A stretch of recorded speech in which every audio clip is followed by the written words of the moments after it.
Dear students, in our previous class we had discussed questions on MCQs on locomotion movement, continuing the same chapter of your NEET coaching. And this is the last level, that is a brain freezer level, wherein it is under the student drill. The questions are as follows: long neck of camel,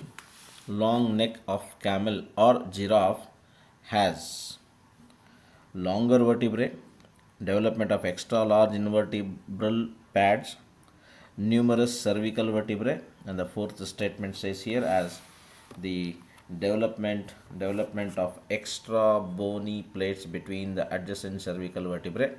In fact, I have told you many a times in this NEET coaching as well that all mammals have 7 vertebrae in the neck region. So thereby here the answer is development of extra large invertebral pads in between the vertebrae. The pads will be larger, because of that their neck of giraffe, camel looks longer, but they have the same number of bones in fact. Next question: which of the following actions is most likely to terminate ongoing contraction of a skeletal muscle fiber?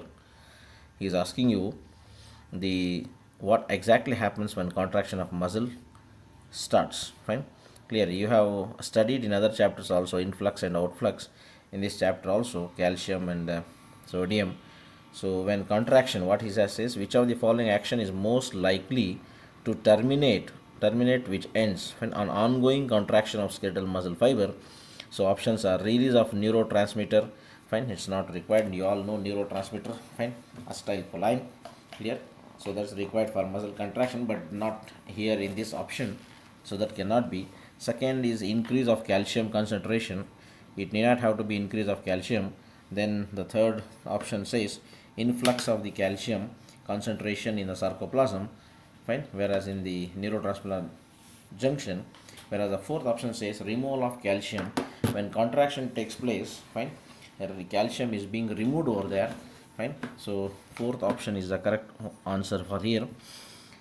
Next question: which of the following statements, fine, about the molecular arrangement of actin and myosin myofibril is false?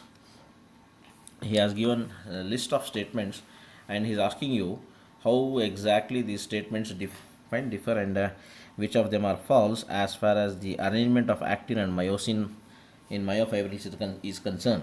Fine, which of them are false is asking. First statement, each actin is the polymer of G, that is globular actin. Fine, each actin thin filament is made up of 2F. What do you mean by F? Filamentous actins. It's a correct statement. Clear. Then F actin is a polymer of G actin. G is nothing but globular polymer having many protein molecules. Fine, so F actin is a polymer of G actin is a correct statement. 2F actins are twisted into a helix. Fine, double helical structure like how you are studied in case of DNA. Similarly, these protein fibers are also intercoiled, so they are also helix. This statement is also correct. The fourth statement says 2 strands of tropomyosin protein lie in the groove of F actin is a wrong statement. Fine, they don't lie over there. Next statement, troponin molecules, that is complex proteins, are distributed at regular intervals of tropomyosin. This is also a wrong statement. Clear. Then troponin forms the head of the myosin molecule. Troponin don't form the head of the myosin molecule, so this statement is also false. So according to this, fourth, fifth and sixth statements are wrong. So thereby the option fourth, that is the false statements are 4, 5 and 6 is the correct answer here. Moving on to next questions. How does the tropomyosin complex affect the cross bridge cycling? What is cross bridge? Whenever this actin filament move on the myosin filament, when it is responsible for the movement of the muscle, fine, there is a formation of cross bridges and also breakage of cross bridges. When this occurs alternately, then only the muscles move. So this is what is known as formation of cross bridges and breaking of cross bridges. That's why it is known as cross bridge cycle. What is known as cross bridge cycle? Clear? Now let's see here. Fine. One is the troponin tropomyosin is a complex regenerates ATP for the myosin complex. Fine. This one statement. Then when calcium is low, the troponin tropomyosin complex blocks the actin's binding site of myosin, and when calcium is high, the opposite he's saying now, the calcium is high, the complex rolls out of the way and they allowing the myosin to bind to actin and initiate the cross bridge cycle. This also looks correct. Fine. Then the troponin tropomyosin complex regulates calcium release from the terminal cisternae. We all know what is cisternae in mitochondrial also we come across. Next, the troponin tropomyosin complex. When troponin binds to tropomyosin, it forms a complex known as troponin tropomyosin complex. When it binds to myosin head, facilitating contact of the actin filament. Fine. This also state and also looks fine. We'll see the question here.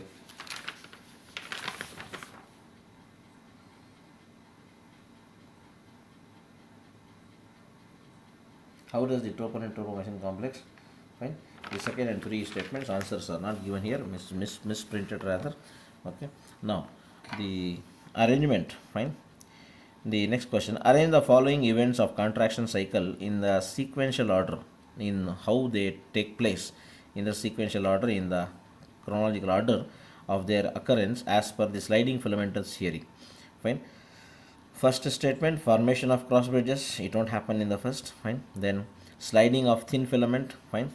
ATP hydrolysis. Then fourth is release of ADP from myosin. So what occurs first here?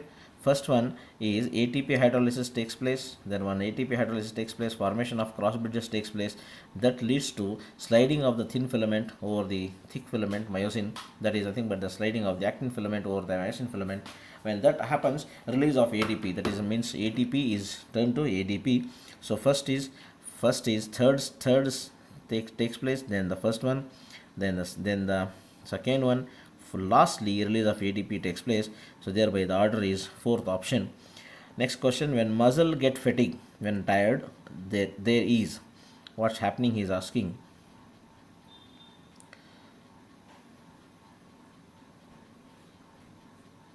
Clear?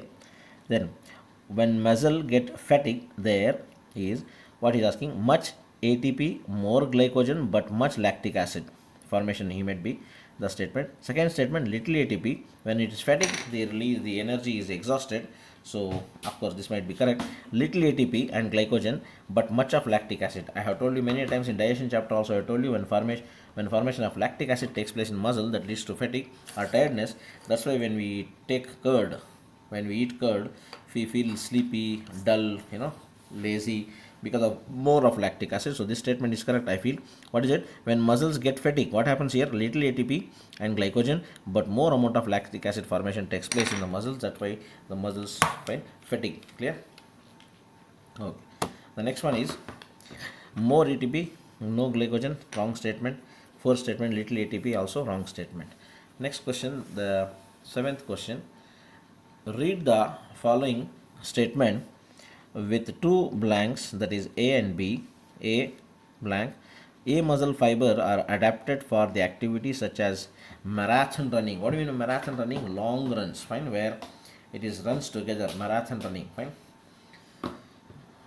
There are B, the one correct option for the two blank is A is white and B is slow twitch and fatigue resistant. A muscle, what are these muscles are adapted for? They are adapted for activities like marathon running, for long running. It cannot be white, it always should be red because it has more energy. So A is red and B, what he says, slow twitch. Now what he says B, let's study again. They are B, the one, fine. They are B, and the correct option for the two blanks is, that is A will be red and the slow B will be slow twitching and fatigue resistant. Because fatigue resistant, because they have to work longer for long period of time, much function, more function thereby. So they have to work for a longer time. Next question: which statement is correct for muscle contraction? What happens during muscle contraction? Length of head zone is increased. No, it cannot be. Length of I band gets increased. It cannot be. It should be decreased rather. The third is option is length of A band remains constant. Of course, nothing happens to A band. Length of two Z lines gets increased. That's also wrong. Fine. So length of A band remains the same. Third option. Next question, calcium binds to A in the skeletal muscle and leads to exposure of the binding of the site B on the C filament. Fine, good. Next, fine, try to understand. Calcium binds to A. Now what we have to find out, what is A, what is B, what is C here. So calcium binds to A in the skeletal muscle and then leads to the exposure of the binding site for B on the C filament. Choose the options which correctly fill up the blanks labeled as A, B, C. So the option here is A can be troponin, correct, but B cannot be actin. So first answer is ruled out. Second option, A troponin, correct one, B myosin, of course correct, and C again actin. So here now I read again, listen. Calcium binds to troponin then in the skeletal muscle and leads to the exposure of the binding site for myosin on the C actin filament. So thereby option 2 is the correct option here for the ninth question. Moving on to the next question, which statement do you think would prevent the punishing of the muscular flaps cuspid valves into atrium during ventricular contraction? This is regarding the chapter of the the circulation chapter also. Fine, clear. So thereby, fine, one is mitral valve, you know what is mitral valve, Thespian valve and moderate band. The fourth one is chordae tendineae. So you have studied this in circulation chapter also. Thereby the answer is about chordae tendineae because it is concerned with the cardiac. Read the following events occurred during muscular contraction, arrange them into correct sequence and select the correct option given below. First statement, hydrolysis of ATP and formation of cross bridges. It won't takes place first. Okay. During power stroke, power stroke means when you work, fine. Power stroke, thin filament moves towards the center of the A band. It won't occur in the beginning. It occurs but later. Third statement, release of acetylcholine. Acetylcholine is a neurotransmitter. This is how it starts. In fact, this will be the first statement. Then the fourth statement says is generation of action potential in sarcolemma. That's also correct. Acetylcholine comes to sarcolemma and action potential starts. Then followed by release of calcium from sarcoplasmic reticulum and increase the acroplasmic calcium level. That's also correct statement. Clear. Third, fourth, fifth, they are in order. Next one, binding of calcium with troponin and masking activities has removed. That also takes place. Fine. First takes place is third, then fourth, then fifth, then sixth. After that, hydrolysis of ATP and formation of cross bridges takes place. Fine. Then later, during power stroke, thin filament moves towards the center of the A band. Thereby, third option is the answer. That says 3, 4. That says 3, 4, 5, 6, and 1 and 2 statements that takes place in order in a sequence. Next question: with which state of a living muscle are the following events associated? Clear. Calcium released by same questions almost, fine. Calcium released by sarcoplasmic reticulum. Second, actin forms complex with myosin. ATP is activated. Troponin binds to calcium. Fine. First statement, relaxed state. So this occurs in which state is asking. Relaxed state, no. Muscle at the end of the contraction, no. Muscle and tetanus, no. Muscle at the beginning of the contraction. What happens? Calcium is released. Actin is binding with the myosin, forming complex. ATPase enzyme is activated that releases the ATP energy, converts into ATP. So this happens during the muscle at the beginning of the contraction. The fourth option is the right answer over there. Moving on to next question, which of the following about the mechanism of muscle contraction is correct? First statement, muscle contraction is initiated by the signal sent by CNS via sensory neuron. Okay? So it is not via sensory neuron, it is via motor neuron. Clear? So it won't be. Second option, during muscle contraction, isotropic bands gets elongated. They won't get elongated. This statement is also wrong. So he's asking you the correct statement regarding the muscle contraction. Third statement, repeated activation of muscle can lead to the lactic acid formation. Of course, that's correct. Fine. Then the fourth statement, acetylcholine, there is nothing but neurotransmitter. Acetylcholine is a neurotransmitter. It is released when the neural signal reaches the motor end plate. Is the correct statement. So third and fourth statements are correct as far as the muscle contraction is there. So third and fourth is the correct statement there.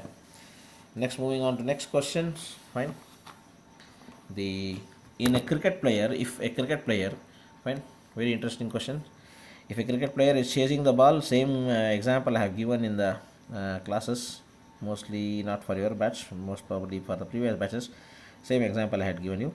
If a cricket player is chasing the ball fastly in the field, which of the following groups of bone will contribute in his movement? It's clear.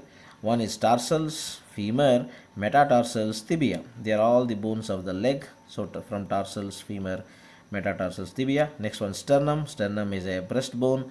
It cannot femur. Malleus. Malleus is a bone of the ear. It cannot pelvis. Ulna. Fine. Ulna is also not there. Patella, tarsals. Fine. Clear. So which one? Tarsals, femur, metatarsals, tibia. Tibia, fibula below the knee, metatarsals below the tarsals, femur the highest, longest bone from shoulder, from hip region to the knee region. So all these bones come into action. So option A is the answer. Next, moving on to next question. The cervical vertebra called axis provides the head with the sideways rotation. Reason for this is, he is asking you the reason how we can move our head here. Fine. It contains odontoid process that fits into the odontoid canal of atlas. Next, it is joined through elastic pads of fibrocartilage with other vertebrae, which provides mobility. Of course, very much correct. During explanation also I have told you, in between the each vertebra in the vertebral column there is a calcium, there is a cartilage, and that's why it is also known as cartilaginous joints. So option 2 is the correct answer here so far. Next, it says it fuses with the first vertebra atlas. It articulates the skull through occipital condyle. Statements are correct, but this is the correct answer. For reason for this is asking for side movements. Next question. Read the following statements 1 to 4. Then we have to see the question.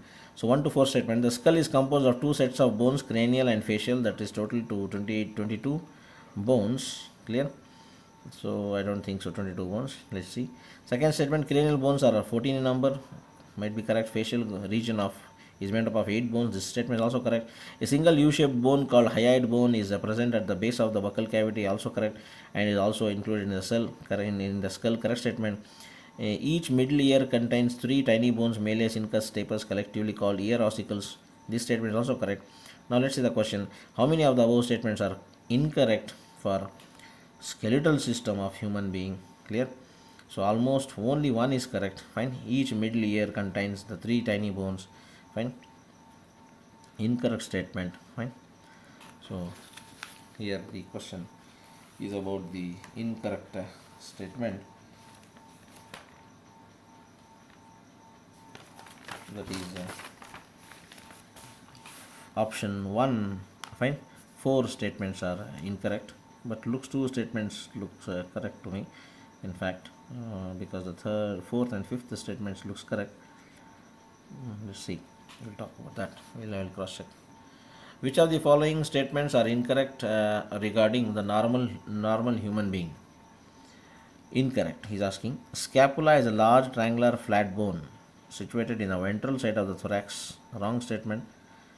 First statement is wrong. Second statement, he says the pelvic girdle has 2 coxal bones. Correct statement. The patella is a cup-shaped bone covering the elbow joint. Patella covers the knee rather. So this is also wrong statement. Metacarpals are 5 in number. This is the correct statement. So out of these 4 statements, 1 and 3 are incorrect. So option 1 is the correct option here. Moving on to next question. The costal cartilage is replaced by bones. Then what happens? Volume of the thoracic cage will not increase. Volume of the thoracic cage will not decrease. Breathing will stop. All of the above statements are wrong. All of the above statements are wrong. When this occurs, everything takes place that helps in movement of diaphragm, also lungs. Also, you have studied in respiratory chapters as well. So, moving on to last final questions. Fused vertebrae in humans are 1. Sacral, 2. Coccygeal, lumbar, cervical, thoracic. Fine. You all very well know sacral are fused and coccygeal are fused vertebrae, means they are together. Fine. 3 and 4 bones are fused together. So lumbar are separated, cervical 7 bones are separated, lumbar 12 bones are separated, thoracic are also separated 5 bones. So here sacral and coccygeal bones are fused together. Next question, which of the best distinguished featuring of the thoracic vertebrae? They have larger transverse processes, no. Their spinous process is directed posterior by, no. The distinguishing feature of the thoracic vertebrae is they articulate with the ribs is the correct statement. 3. Next few questions. Again, which of the following pair of structures is correctly matched with their description? Cartilage in cornea, no blood supply, of course correct. Cartilage also no blood supply. Cornea of the eye also no blood supply. In cartilage we don't have arteries and veins. This statement looks correct, fine, but do require oxygen, of course, for respiratory needed, so that is supplied by other connective tissue to that. If you get a doubt how this oxygen is supplied, when there is no blood vessel, other tissues will be lying there. So this is the right answer as far as cartilage and cornea, no blood supply. The other says tibia, fibula, both parts of the knee joint. Clear? Then premolars and molars 20 in all three rooted. No. Shoulder joint is elbow joint, ball socket joint. Other statements. Next, moving on to next questions. Fine. Choose the correct option. Bones and joints. Fine. Correct option here. Atlas and axis hinge joint, he says wrong. Femur and acetabulum pivot joint also wrong. Between phalanges hinge joints, that's the correct option. Between cranial bones saddle joint is also wrong. Between cranial bones we come across fibrous joints, atlas and axis, fine. We don't come across hinge joint, fine. Femur and acetabulum is a femur and acetabulum is a ball socket joint, so the correct option is between phalanges we come across hinge joint, that's the correct option. Next question, mark the incorrect statement, fine. Number 1, Myasthenia gravis is an autoimmune disorder affecting neuromuscular junction leading to fatigue, weakness, paralysis of the skeletal muscle. This we have studied in the same chapter. This is the correct statement. Next, muscular dystrophy is a progressive degeneration of the skeletal muscle, mostly due to genetic disorder. Also correct. Gout, inflammation of the joints due to accumulation of uric acid crystals. This statement is also correct. Tetany is a rapid spasm in muscles due to low sodium, he says. That's the wrong option. Fine. It's because of calcium. Tetany occurs because of calcium. So that statement is wrong. So here we complete this session, and in the next session I will be taking up the next chapter. Till then, keep studying. God bless you. Good luck. Take care.